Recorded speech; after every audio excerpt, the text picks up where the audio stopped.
చాలా రోజుల తర్వాత మళ్ళీ కళ్యాణ్ బాబాయ్ క్లాప్తో మీ సినిమా స్టార్ట్ చేయడం. యాక్చువల్లీ 12 ఏళ్ళ తర్వాత అనుకో అవును. లాస్ట్ ముకుందాకి వచ్చారు బాబాయ్. అవును. But I'm very happy and బాబాయ్ ఇలా రావడం.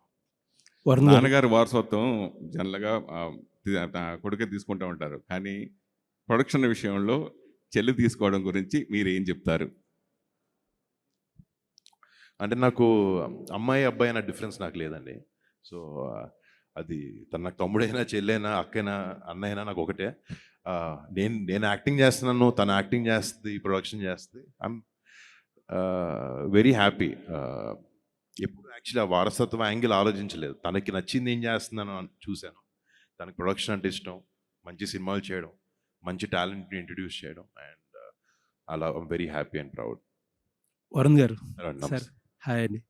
సార్, మీ చాయిస్ ఆఫ్ ఫిలిమ్స్కి చాలామంది అడ్మైరర్స్ ఉంటారు, బట్ రీసెంట్గా కొంచెం సక్సెస్లో అటు ఇటు ఉన్నారు, బట్ 2 ప్రామిసింగ్ ఫిల్మ్స్ ఉన్నాయి చేతిలో. సో కంబ్యాక్ అనుకోవచ్చా? అంటే డెఫినెట్లీ రీకాలిబ్రేట్ చేసుకున్నాను ఈ సినిమాలతో.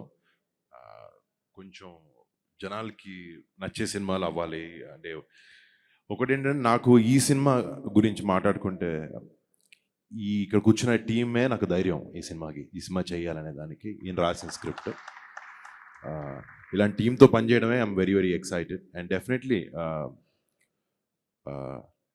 నాకు వర్డ్స్ కాయిన్ చేయడం ఇష్టం ఉండదండి, బట్ నేను ఎక్కడికి వెళ్ళలేదు. But I will be here, I will give good films, I will try my